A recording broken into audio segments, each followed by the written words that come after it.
So can politicians in Washington come up with tax reform that actually makes sense and does something? Well, joining me now, former Texas Congressman and two-time presidential candidate, it's Ron Paul. Welcome back, Dr. Paul.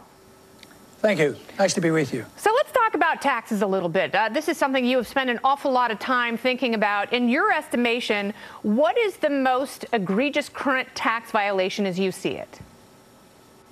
I would say there's two that are equal because both attack your income. One is the income tax directly, and that should include the corporate tax. That's always an income tax, too, that's passed on, but also the inflation tax. That's what they do. So I see the problem as a spending problem. Sometimes they tax us, sometimes they borrow, sometimes they print the money. So the talk on tax is very important. We should do whatever we can to lower it. But the truth is, the tax is the spending. That's a tax on the system. Yep. And this revenue neutral stuff, it's just a bunch of distortions and distractions. But how much really serious talk have you heard recently, other on the Kennedy talking about cut something? Why don't you cut something? Yeah. But there's no talk of that. And this, how do you pay for it?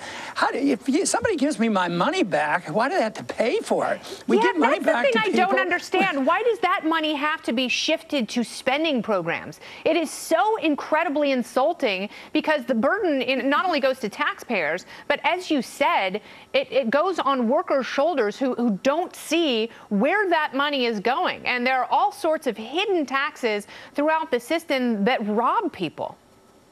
Right. And I think that is an addiction on the spending. So the people have a responsibility, too, because if they vote against all this, they're going to get thrown out. So there is an addiction. But there's also this misconception of Keynesian economists that deficits really aren't all that bad. And even the supply-siders admit to some of this notion, too. Well, you know what you have is you have dynamic scoring. You cut here, and all of a sudden the economy is going to boom. Well, if the economy booms and the government gets more revenue, that's not an excuse for more government. That's an excuse for more tax cuts. Yeah. So that's right. And tax refunds refunds for people so they can take that money and make their own choices and invest in their own companies and businesses as they see fit. You're absolutely right about that. And that is one area where the supply-siders actually go into a bit of a deficit when they talk about, tax cuts are great, but they're not great because they feed government. They're great in and of themselves so people have more money, more choice, and more freedom.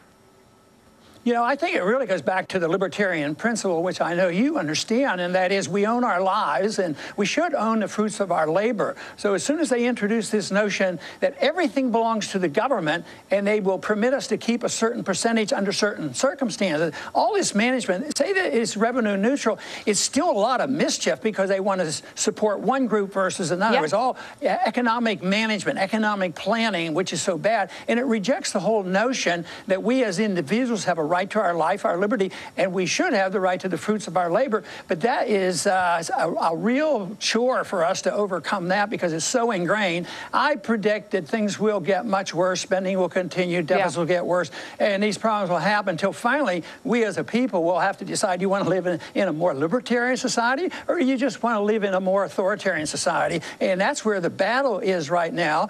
And in Washington, it's usually a battle between two different types of authoritarianism. You only hear the real message outside of Washington, hey, maybe government shouldn't be doing this. Maybe we shouldn't run a welfare warfare state. Maybe there's a different role for the government.